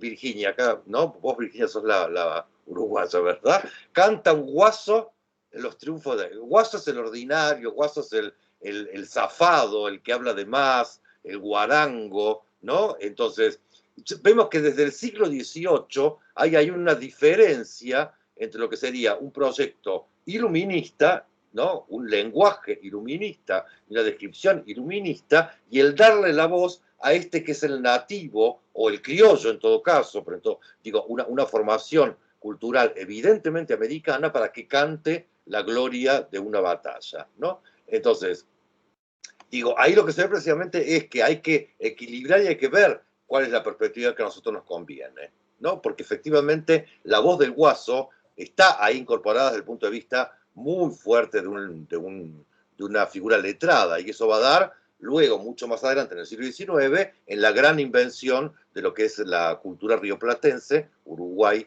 y Argentina, que es la literatura gauchesca. Pero eso ya está mucho antes, ¿no? Está ya en el siglo XVIII, en estos versos. Y ahora, ¿quién más estaba?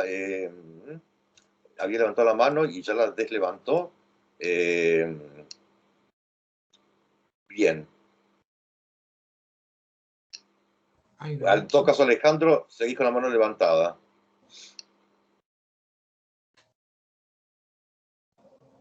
Perdón, ya lo... No, todo bien. O sea, bueno, no me acuerdo quién era la tercera persona que quería hablar. Pero Diego, Auerbach, Curtius. Lorena, ahí está. Perdón. Sí. Lorena, sí, te escuchamos, Lorena. No, que hable Diego, no hay problema. No, prefiero que hablen ustedes. Habla, dale. Después, en todo caso, retomo. unas observaciones sobre el texto en las páginas, sobre todo 26, 27 y 28 de Otmar, donde focaliza, pero creo que un poco ya lo dijo Daniel, ¿no? Esa idea cristiana sobre el futuro, pero me parecía que era hiperproductivo cuando habla sobre el saber filológico prospectivo, que por ahí no se ha enfatizado tanto y que eso propiciaría otras formas del saber, pero además no solo de lo que es vital, sino de lo que no es posible todavía de ser experimentado. Entonces creo que ahí incluso ampliaría todas las ciencias del saber, o todas las ciencias en general, como una prospectiva, pero un horizonte epistemológico más gigante quizás, ¿no? De la filología, que también después lo recupera en la página 28, que dice, bueno, cambiaría las ciencias de la vida para que dejen de ser solo mera vida y para que sean ciencias de la vida en sentido pleno. Y creo que va acorde con estos tiempos que se habla también, ¿no? Como de momentos de ciencias necrológicas en algún punto.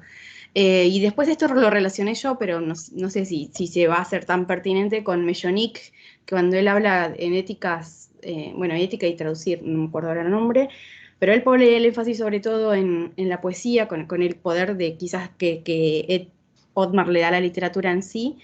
Y él dice que el lenguaje produce formas de vida y que las formas de vida producen lenguaje, y creí que acá se solapaban esos conceptos y pensé que podía ser productivo eso. Y después una pregunta de estudiante que quizás lo dijeron, pero entré tarde. ¿Qué pasa si no puedo asistir a la segunda hora, ¿no? Porque justo me coincide con otra materia. Nada más eso. Bueno, gracias. Y Lorena, el infierno, lo que te espera es el infierno, básicamente. Nada más y nada menos. No, no pasa nada. De hecho, lo que hemos dicho es que esto lo estamos grabando y luego queda colgado. O sea que nada, lo pueden ver y si tienen dudas sobre esa parte, pero igual nos vamos a acordar y te vamos a mirar con mala cara a la reunión siguiente.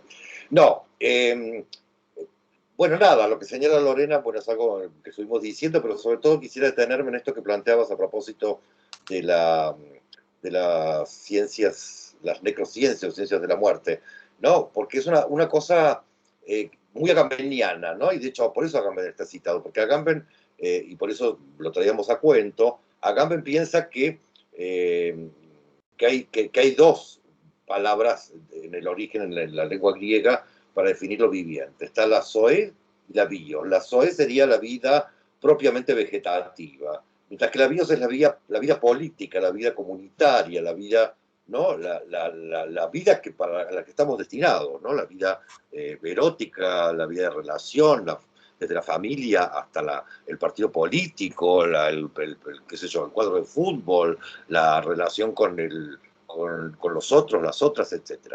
Entonces, cuando la ciencia dice, se arroga la definición de lo viviente, en realidad está hablando de la vida vegetativa, de la zoe, y no de la otra vida. Ahora bien, si yo soy limitado a la vida vegetativa, si yo soy considerado sencillamente un soporte de vida vegetativa, ciertamente esto no es humano. Esa vida no es humana, es una vida propiamente animal, o incluso hasta diríamos vegetal, con lo cual hay que tratar de evitar esa reducción. Y Agamben por eso inventa esa idea de forma de vida, y ninguna vida puede ser desasociada de su forma. La vida es algo formado con una forma determinada, que para mí es una, y para otra persona puede ser otra, ¿no? Y en todo caso hay una comunidad que debe entenderse como una forma de vida. Entonces, lo que vos señalabas es un ejemplo que trae Agamben. Agamben dice, ¿quiénes definen qué cosa es la muerte? Bueno, la definieron unos abogados de Harvard que dijeron, muerte es cuando el cerebro deja de funcionar. Eso es cuando hay muerte cerebral. Bueno, pero ¿quién puede decir eso? ¿Unos abogados? O sea, la ciencia jurídica viene a decir, ¿no? Abandonar la definición de lo vivo y de lo muerto en manos de los abogados, qué sé yo, es como entrar a hacer un juicio al ANSES, ¿no? Es decir, un juicio al Estado para que a mí me aumenten el sueldo. Digo, es loco. Entonces, me parece que más allá digamos, de que uno podría someter a crítica ciertos aspectos puntuales del artículo de de lo que se trata es decir, señores, miren, o sea, no pueden pensar la vida y la muerte sin el auxilio de las personas que tienen que ver con el lenguaje. ¿Por qué? Básicamente porque el ser humano es una un ser, porque habla y porque se constituye en el lenguaje, y por lo tanto los textos, los discursos y los lenguajes tienen que ver con qué cosa entendemos por la vida en el sentido de la vida humana, no en el sentido de la vida biológica. No somos, ¿no?, una mera especie, digamos, cuya... que ni siquiera, fíjense, el estado al que hemos llegado en estos 2 últimos años es que aparentemente ya nada garantiza nuestra existencia meramente biológica. Porque yo estoy acá, una persona está en Formosa, otra en Montevideo, nadie sale de su casa, no nos podemos juntar. ¿Por qué? Porque nuestra vida está amenazada, biológicamente amenazada. Ahora bien, esto lo aguantamos porque era 1 año y medio y ponerle 2. Ahora, el año que viene, a mí no me jodan más con esta historia, ¿no? Digo, porque si esta va a ser mi vida de acá en adelante, bien. O yo sencillamente me dedico a otra cosa y dejo de dar cursos, o hay que pensar todo de vuelta y ver qué cosas pone uno en juego.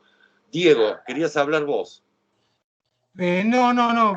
Estaba escuchando lo que planteaba Lorena y creo que una cuestión con Curtius que marca María Rosa Lida y que tiene que ver con un poco lo que planteaba Lorena era la imposibilidad o la dificultad que tiene Curtius en literatura europea y de América Latina para pensar algo del orden de lo abierto, de lo potencial, o algo del orden de lo prospectivo, como señalabas vos, Lorena. Me parece que sí, Ete puede encontrar algo de eso en Auerbach, ¿no? Que me parece que hay una apuesta ahí por un recorrido posible de la filología, ¿no? Digamos, la filología nombra muchas cosas y hay algo también en relación con lo con el elemento mortuorio que también podría que también eventualmente podría asociarse con la filología como mero trabajo en relación con formas de lo pretérito y formas del pasado. Mientras que me parece que en Ete está esa exploración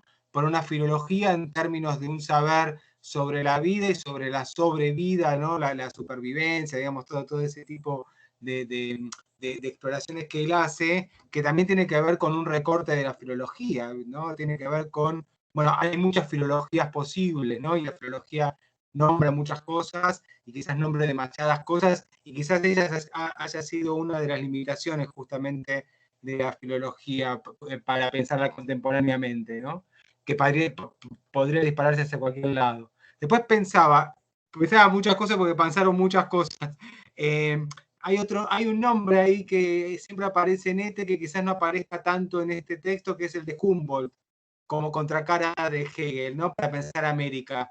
Porque en Humboldt está otra mirada de América, no desde el lugar de lo superfluo, de lo menor, de lo secundario o de lo vencido, sino justamente desde el lugar de lo potencial. Y bueno, Humboldt, Alejandro, es el que le da a Guillermo, a Wilhelm, los datos concretos empíricos en relación con las lenguas americanas, con los que el otro Humboldt, el lingüista, digamos, va a rearmar la idea misma de lo que se entiende como investigación sobre el lenguaje. Entonces ahí América ocupa un lugar, bueno, determinante en la construcción de la filología. Me quedó un poco eso de lo que hablábamos hace un rato, la filología en relación con alguna forma de alteridad. No quiero criticar a los filósofos, ¿no? Pero en cierta filosofía, por lo menos, o en la filosofía hegeliana, como marcaba Daniel, el otro existe en la medida en que es chupado, digamos, en la medida en que deja de ser, en la medida en que se subsume en términos de superación. Mientras que en la filología me parece que hay algo que sobrevive, por ejemplo, en Agamben también, que es esa cuestión de lo inapropiable. Hay algo que es como inapropiable, ¿no? Que permanece como no subsumible en el texto o en la lengua del otro o en el texto del otro, y me parece que hay caminos bien interesantes para explorar, ¿no?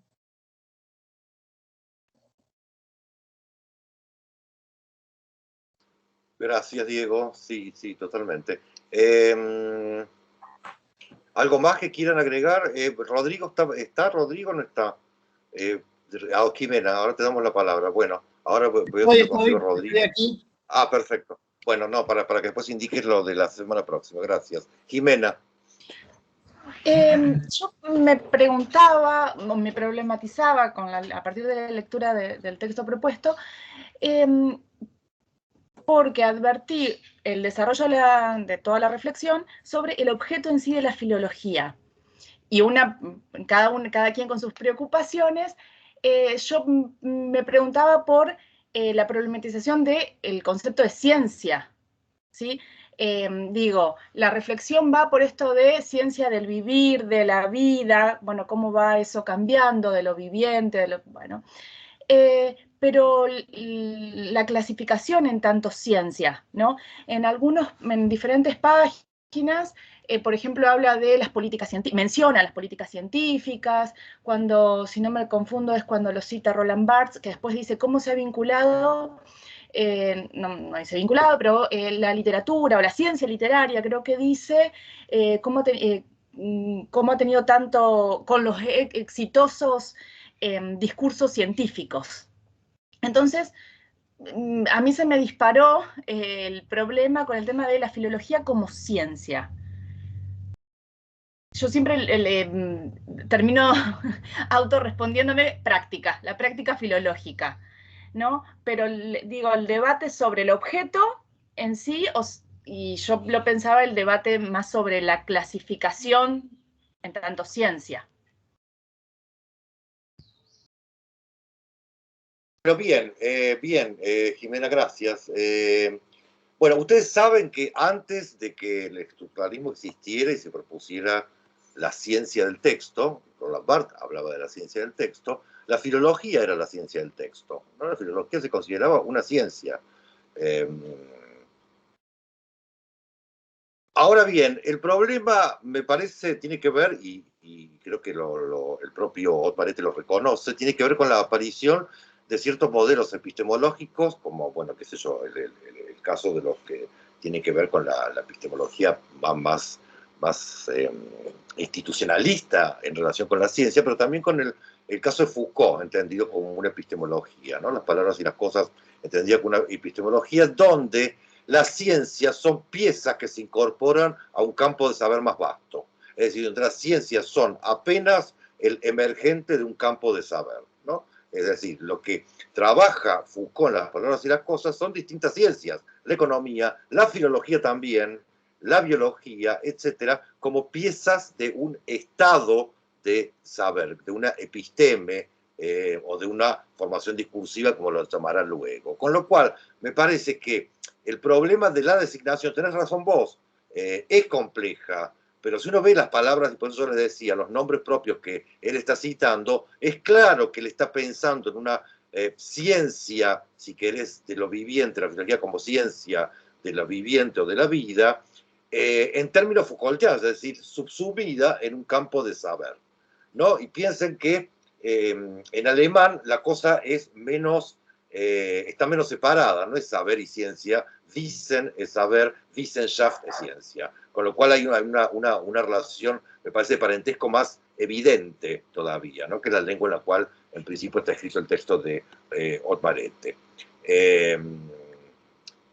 Naturalmente se trata de encontrar una ciencia que no funcione de acuerdo, me parece, con una lógica proposicional como la que domina las ciencias duras. Se trata de otra cosa. Se trata de un saber ordenado, articulado y medianamente comprensible, ¿no? Y eso podría pensarse, si querés, no como una ciencia, sino como una disciplina, ¿no? Me parece que la palabra disciplina, que es una palabra también muy Foucaultiana, sirve en algún punto para resolver esa tensión entre el saber difuso, inorgánico, espontáneo, tradicional incluso, y la palabra ciencia como un conjunto, ¿no?, de reglas ordenadas que tienen que ver con el alcance de una verdad, etcétera, etcétera. Las disciplinas oscilan entre los saberes difusos y tradicionales y la ciencia en este punto, en este sentido, ¿no? Y son precisamente algo que también se puede llegar a plantear, porque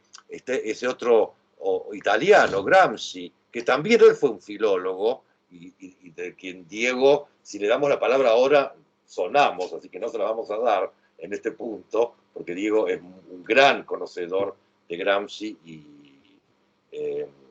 y nos gusta mucho cuando digo hablar de Gramsci, pero lo vamos a dejar para otro momento, la cuestión de lo subalterno, ¿no? Es decir, ¿quién determina qué cosa tiene el estatuto de ciencia o de saber? Alguien precisamente jerarquiza y por lo tanto subalterniza ciertos conocimientos y dicen, bueno, eso no alcanza el umbral epistemológico para ser considerado ciencia. Entonces, la división entre ciencia y no ciencia también ella es política, de alguna manera, sobre todo cuando lo que estamos tratando de ver es una disciplina o una ciencia de la vida, porque quiere decir una disciplina de qué sé yo, del 2 más 2 es 4, bueno, qué sé yo, ya está. Digo, por lo menos en mi cabeza no existe hay ningún tipo de pulsión para discutir el resultado de una ecuación matemática ni nada por el estilo. Mientras que tratándose de lo viviente, bueno, ahí sí. Entonces ahí están esos umbrales de formalización a partir de los cuales se reconoce que algo es científico y que no, pero esos umbrales no son, una vez más, neutros políticamente. Suponen procesos de subalternización, ¿no?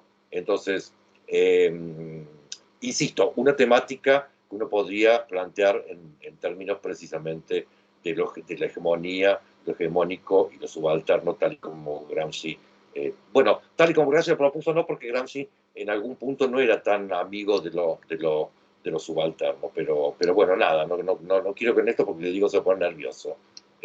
Adriana. Sí, también... Igual, Diego, volvemos sobre esto, quédate tranquilo. También creo que cuando vos dijiste mirar las citas, yo miré y está Bourdieu también, y digamos ahí, creo que lo que vos decías recién, lo relaciono también con esto de los campos del saber de Bourdieu, ¿no? Como también lo político y la organización de los saberes también tiene que ver con lo político y con el poder digamos, instituido o institucional, o bueno, eso, ¿no? Me hizo acordar a esto, lo que estabas diciendo recién, con esta cita de Bourdieu que aparece también en el texto.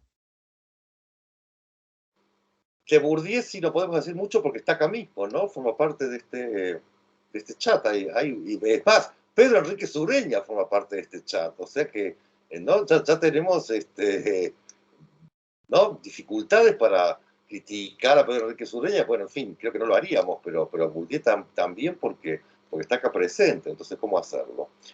Sí, bueno, de Bourdieu sobre todo la noción de campo intelectual, ¿no? que él plantea, que fue una noción que luego se trató de ampliar, si quieren, a la idea de literatura mundial, porque el campo intelectual es siempre nacional. Bourdieu lo plantea como una estructura, ¿no? cuyo límite es la nación.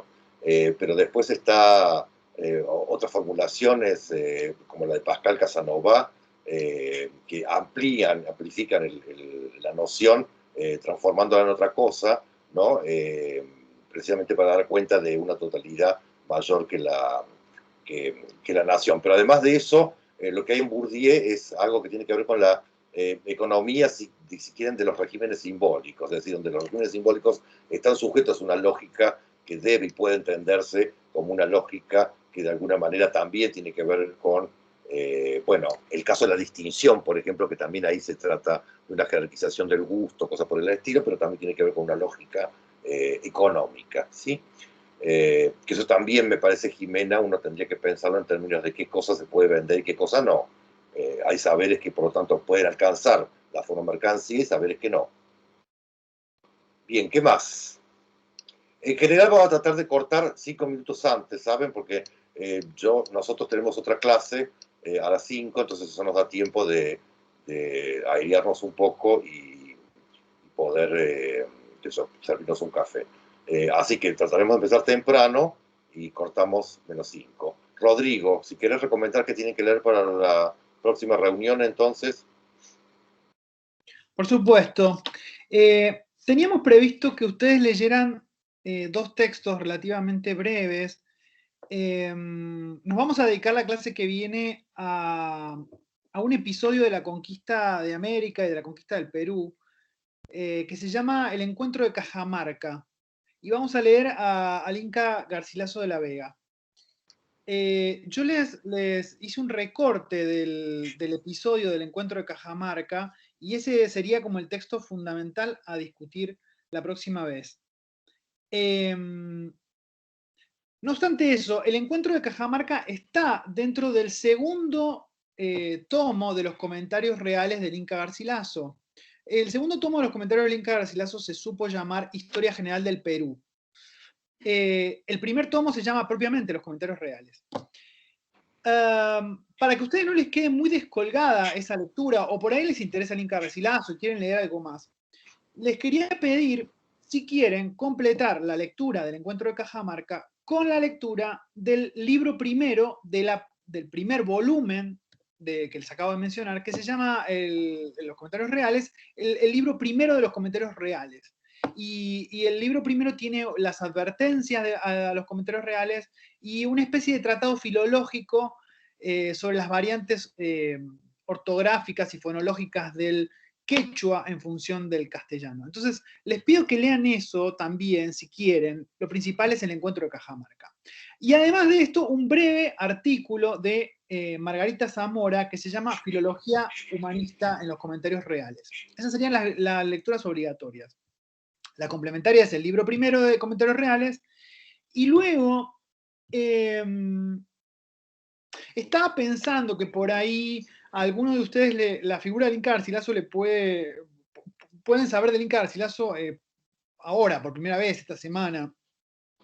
Entonces estaba pensando algún texto que pudiera servirles para entrar al Inca. Y en este punto les voy a dejar un libro también que es una especie de manual de estas prácticas discursivas que son las crónicas de Indias, que es el libro de Brading, como quieran decirlo, y ahí hay un capítulo que se llama Un humanista inca. Es un capítulo muy sencillo, escolar, para que ustedes puedan, si quieren, situarse y entender un poco quién fue el Inca, en qué contexto vivió, etcétera, etcétera. Eso sería como mi pedido para la próxima, ¿sí? Les dejo todo esto Bien, en un post, en un mensajito como hizo Daniel, va toda esta bibliografía en un post.